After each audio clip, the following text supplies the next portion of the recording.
In this lesson, I'll tell you about creating array in AutoCAD 3D. So right now we have this cube here and we have these three axes, X, Y and Z axis represented by three different colors. Now let's say that we want to make a rectangle array using this cube. For that, go to this modify panel and select rectangular array from the flyout.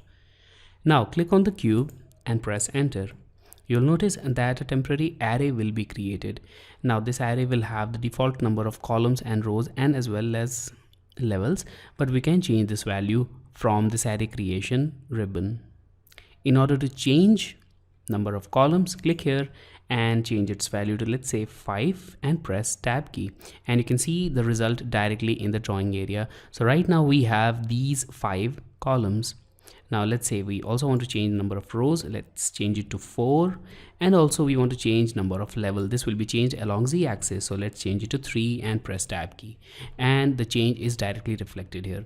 Now if you want to change the distance between these columns or rows, you can change it from here. So let's change it to 4 units and the distance is now changed.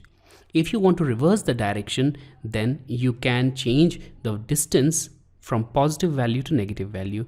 Let's say that we want to change direction of this number of columns from positive x to negative x. For that, we can type here -4. So let's type -4 and press tab key, and the direction is completely reversed. You can apply the same principle for rows and for levels as well.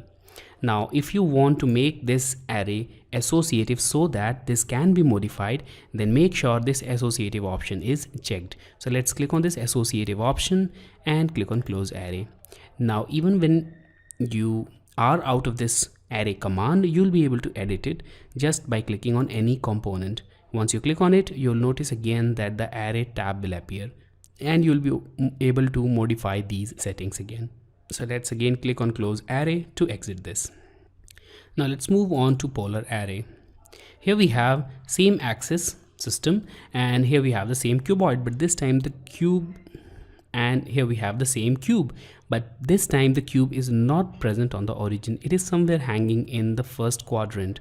Now let's say that we want to make an array, a polar array to be specific, and in such a way that it makes a revolution around the x-axis. For that, we need to select x-axis as the axis of rotation. Click on this cube and press enter. Now click on axis of rotation and now specify the first point on axis of rotation. So let's select this as the first point and this as the second point on the axis of rotation. And here we have a sample polar array. So obviously we don't want this kind of array. We want some modifications here. So let's start with number of items. Right now we have 6. Let's change it to 12 and press tab key. And you can directly see the change here. You can also change number of rows from 1 to many. So let's change it to 3. And you can also change number of levels. So let's change it to 2. Now here we have a polar array. Let's orbit it to see it more clearly. So right now you can clearly see that we have a polar array containing 12 elements with 3 rows and 2 levels. You can change this value again. For example, if you want to change the angle between these objects, but you are not interested in number of items, then you can also change its value, or you can also change the distance between rows or levels from these options.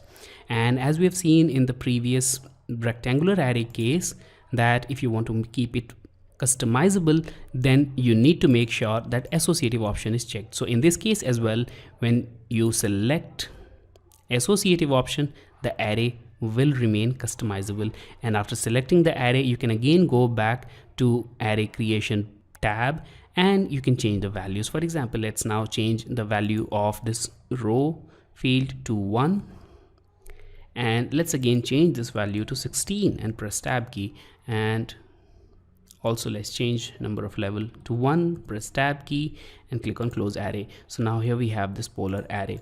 In a similar way, you can also select any other axis of rotation for creating this array. So let's press Ctrl Z to get back to the original array, and let's select this array. Click on this cube, press enter, and this time let's select axis of rotation and specify another axis, and I'm specifying this Z axis as the axis of rotation for now. And let's change this number of object to 20 and you'll be able to see that this time the array is created around z axis and in the horizontal plane or the xy plane. So in this way you can create rectangular and polar array in 3D. I hope this was clear to you. In the next lesson, I'll tell you about converting an object to a surface, to a solid, and about thicken command.